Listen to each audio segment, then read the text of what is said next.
Bonsoir à tous, je vous souhaite la bienvenue si vous nous prenez en marche dans cette nouvelle édition de Pépé Soupe. On est ensemble pour un peu plus de 10 minutes, durant lesquelles on reviendra sur les émissions et les reportages qui vous ont le plus marqué durant toute la semaine. On commence par les titres. Au sommaire, on va s'intéresser dès le début de cette édition à la randonnée pédestre à laquelle près de 10 000 élèves ont participé à Yopougon. C'est un reportage exclusif qu'on vous proposera. La consommation de stupéfiants était au cœur du pépé culte de la semaine. Qu'est-ce que c'est et quel impact peut-il avoir sur la santé physique et mentale d'un individu? On en parle dans cette édition. Et puis avec Billy Didier, un nouveau talent musical vous sera présenté ce soir. Il évolue dans le slam ivoire. Voilà pour l'essentiel des titres. Bienvenue dans cette grande édition. En direct, nous partons maintenant pour la commune de Yopougon, où s'est tenue la 3e édition de la randonnée pédestre qui s'est soldée tout en beauté. L'apothéose était ce mercredi 26 octobre au complexe sportif de Yopougon. Près de 10 000 élèves ont pris part à cette initiative de la Fédération ivoirienne de randonnée pédestre et bien-être. Combien de kilomètres les élèves ont-ils parcouru à la marche? Élément de réponse dans ce reportage signé Laïla Nassar. C'est bon, on n'en voit plus, c'est bon. On va se calmer. On va se calmer. Ce sont environ 10 000 élèves répartis en 19 UP de 500 élèves par établissement qui ont participé ce mercredi 26 octobre 2022 à la finale de la randonnée pédestre. Un circuit âprement disputé par les concurrents des différentes catégories masculines et féminines, l'objectif étant de parcourir une distance de 6 km à la marche.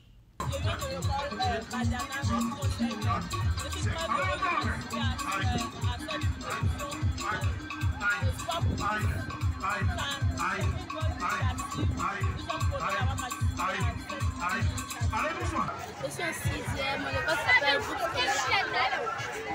C'est la première fois que je participe à cette activité. Je suis très contente d'être ici et puis j'espère que l'année prochaine, Marie-Laure Essan, présidente de la FIRAPE, a tenu à saluer l'implication du ministère des Sports qui a été sur tous les coups pour la réussite de ces 3e éditions scolaires. Elle a aussi souligné l'apport des partenaires qui ont bien voulu croire en ce projet. Dans l'émission Sawa, nous avons reçu un Libanais installé en Côte d'Ivoire depuis 1980. Le plateau de Laïla était l'occasion pour lui d'évoquer ses souvenirs d'enfance, ses moments de quiétude dans la commune d'Adjamé où il a passé près de 6 années d'existence. Je vous propose un extrait. Est-ce que c'était pareil, le Adjamé d'il y a 10-15 ans et le Adjamé de maintenant? Non, pas du tout, parce que Adjamé, avant, le boulevard Nangui à Brobois, c'était un boulevard qui était vivant, pas vivant comme aujourd'hui par les étalats de tables, des commerçants un peu partout. C'était plutôt les touristes qui se baladaient. Il y avait plein d'exposants artisanaux qui étaient là, qui vendaient des pagnes, des tam-tams. On voyait des Français, des Italiens, des Blancs. Et par rapport à la sécurité, c'était sécurité? La sécurité, il y avait énormément de sécurité parce que nous, à l'époque, étant petits, nos parents ne s'inquiétaient pas du tout. Moi, à l'âge de 5-6 ans, je partais me balader dans tout Adjamé et je revenais à la maison sans problème. C'était le bon avec des temps. amis, oui. Il y avait un vrai brassage ethnique, il n'y avait pas de différence. Donc, moi, je ne connaissais pas ce que c'était blanc, noir, libanais, ivoirien. Parce qu'on mangeait le pain brochette à 15 h chez le gars en bas de la maison. À 16 h, on partait chez la dame, la tantie, pour manger la loco igname. C'était bien. Nous tous, on se réunissait, tous les jeunes se réunissaient quand les vendeurs partaient. Ils laissaient leur table. On venait, on s'installait sur des tables et on commandait notre loco igname et on mangeait. Franchement, j'ai trop envie d'être à cette période-là. Et il y avait la mairie aussi qui avait un petit terrain de football juste derrière où on partait, on jouait au football. Où nos grands frères jouaient au football, nous on les regardait. Donc voilà, c'était vraiment une très très belle période. Et ensuite, je regrette dans ma vie parce que bon, on ne connaît pas les bonnes valeurs que lorsqu'on les a perdues. Je suis totalement d'accord. Donc, cette semaine, notre équipe a assisté à une nouvelle union civile à la mairie du Plateau. Les deux mariés se sont mutuellement dit oui dans une ambiance festive. Ils ont par la suite pris la direction de Cocody pour la bénédiction nuptiale et la réception.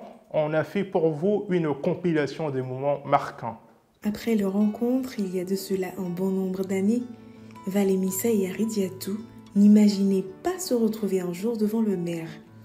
Cette cérémonie signe la concrétisation de plusieurs années de bonheur, mais leur vie n'a pas été un long fleuve tranquille. Consentez-vous à prendre pour épouse Mademoiselle Yenigassou Aridiatou Soros ici présente. Oui, monsieur le maire.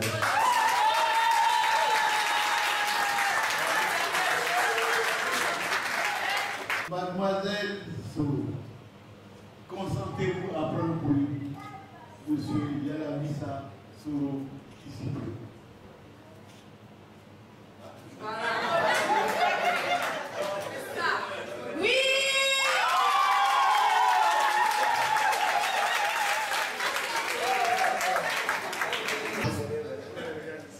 Chérie, mon cœur, bébé,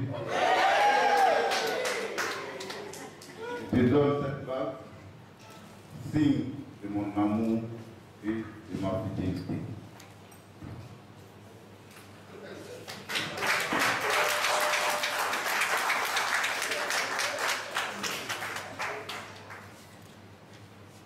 Il faut l'ovationner très fort, s'il vous plaît.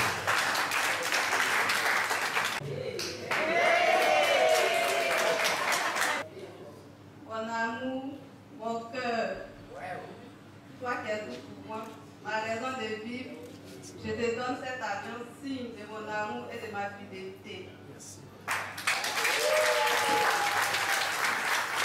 Voilà, ne pouvez pas faire les jaloux, on va l'ovationner également très fort.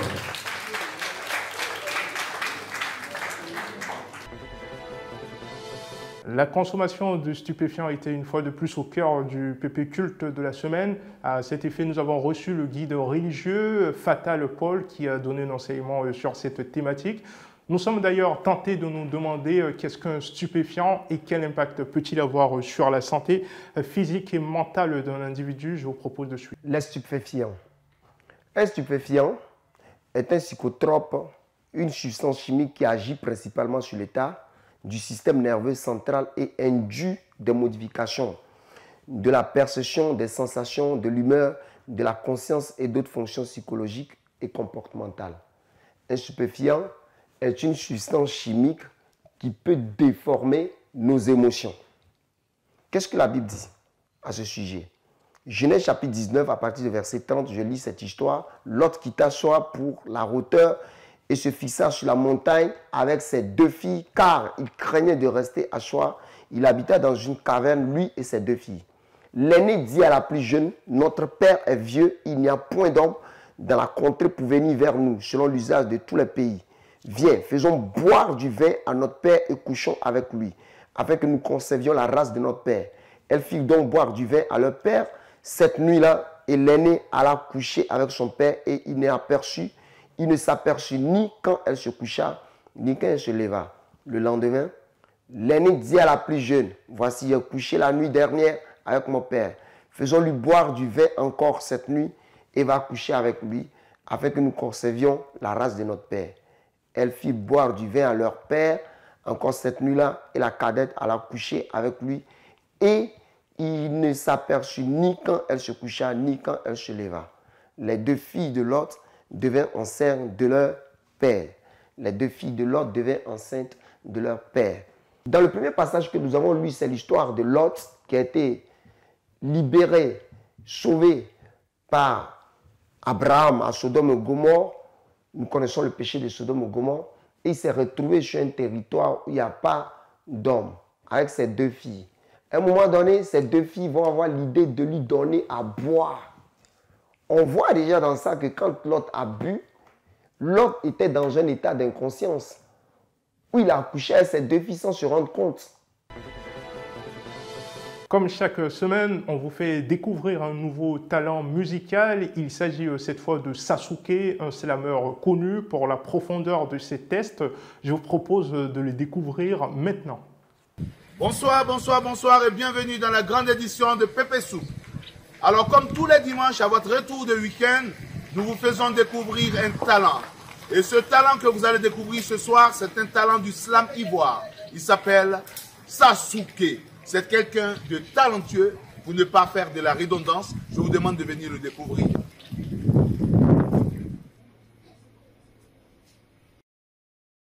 Mais je t'ai rencontré une fois, je me rappelle à Djamé. Oui, oui. Voilà, et apparemment, tu bouges beaucoup. Oui. Et tu es toujours dans le slam. Oui, super le slam. Et tu aimes ça, mais pour le moment, tu n'as pas encore émergé. Oui, oui. Et moi, j'ai dit comme ça aux gens de Pépé Soup, à tous les téléspectateurs, que tu étais bon. Mais là, aujourd'hui, tu m'as invité dans ton fief à Yopougon pour essayer de montrer quand même ce que tu vaux. Ouais. Et comment est-ce que tu arrives au slam? Bon, je suis arrivé au slam parce que j'ai adoré d'abord le style musical de mon doyen, il peut dire son nom. Oui. Billy, voilà. Oui, oui. J'ai adoré sa manière de faire. Et en plus de ce qu'il fait, j'ai pu ajouter encore quelques astuces dans ce style-là, que j'ai nommé le slam ivoire. Ah, donc toi, tu as amélioré ce que Billy fait. Ouais. Bon, ok, trêve de commentaires. Oui. Est-ce que tu peux nous faire une petite démonstration de ce que tu fais en slam? Qui t'a dit que quand tu quittes Alassiko et Fia, toi, tu ne peux pas devenir Babaché? Qui t'a parlé que quand ton père coûte sac au marché de Poiboité, toi, tu ne peux pas devenir boss dans la vie? Atia, la vie là, c'est comme sauce graine au feu, jamais pressé. Ce qui est sûr, un jour, ça va cuire. Si le vieux Billet Didier voulait rester dans le salon de son papa pour Plessis grossir, il n'allait jamais réussir. Quand on te donne balai de balayer, il faut balayer, on ne sait jamais. Quand Dieu t'envoie au champ, il faut partir. Serpent ne peut pas te piquer. Et un qui se moque de toi dans les débuts, demain, c'est qu'on dit que toi, tu es enterré chez Babylon, au carrefour du quartier. La vie là, c'est Doni, c'est Tchébé, c'est Molo, c'est un peu Poclé s'en va à l'église. Ça réussit. Mais est-ce qu'on peut mettre un son? Tu as un beat, oui. Des choses. Bon, mettez un son pour Sasuke, s'il vous plaît. Okay. Merci beaucoup. Ah, ici, c'est ta base, hein, en fait. Hein. D'accord, ok. Vas-y, fais-nous un truc encore. Et c'est quand tu peux, hein. Mauritanien, tu pars à l'hôtel.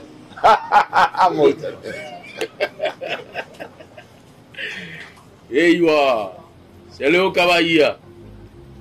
Slap ivoire, toujours. Yeah.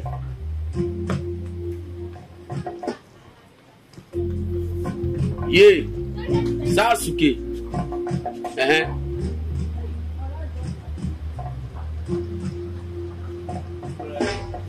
ils prennent crachat pour compter l'argent.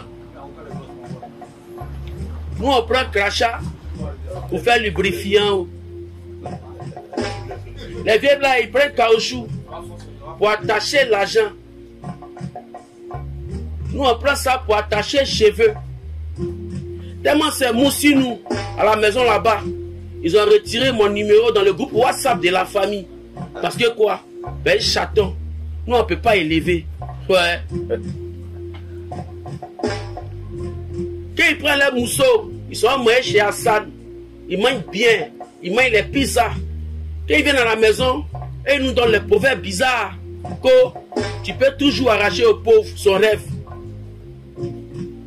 Mais d'abord, quelqu'un qui a dormi, qui n'a pas encore mangé, est-ce qu'il aurait pu sortir dedans? Ouais. Dans la vie, tout est une histoire d'argent. La vie, c'est comme match de rugby. Celui qui a attrapé le ballon là, c'est derrière lui qui a mon coup. Même au quartier là-bas, on regarde dans la famille où il y a beaucoup d'argent, c'est la maman là qui devient président des femmes du quartier. Qui est fou au quartier? Et puis on prend maman de jouets de cartes, maman de loto, maman que son fils, un voleur, elle va gérer tontine. Si l'argent de tontine ça se perd là, qui va rembourser ça? À Abidjan, quand tu n'as rien, on t'appelle le sac à médo. À Abidjan, quand tu n'as rien dans ton rêve, il n'y a pas femme de nuit dedans. Mais le jour, l'argent vient sur ton côté, on te donne nom de vieille baoulé le sac à sous. Tu n'habites pas si cocotier, mais le gars du quartier t'appelle Coco. On te met pas au dos, on t'appelle bébé, puis toi aussi tu es content. Tu prends un séparé, tu es mignon que quelqu'un vieux père. Tu prends un séparé, tu es beau que quelqu'un. Au pas, si tu vois toutes les belles choses autour de toi, séparé, ton nom est devenu beaucoup. Comme poil sur poitrine de sauts djé, elles vont raser ça. Elles vont faire quoi un garçon qui dort sous table à manger et t'as mis ton cœur sur une, elle va te mettre sur la haute tension. Donc fais attention, vous n'êtes pas de la dépression. La petite Annabelle, elle est belle, la paix en sa tête, ce n'est que les schémas. Elle va analyser comment te cotiser. Sasuke! Te paralyser. Si tu quittes là, c'est là que tu vas savoir que tellement Abidjan est dur. Femme, tu la vends pas qu'au fou. C'est ça qui est là. Sasuke! Non, non, non, là, moi, j'ai rien à dire. Oui. Maintenant, c'est... Eywa. À tous les téléspectateurs de Pépé Soup, je me mets au slam comme ça. Vous venez de découvrir Sasuke.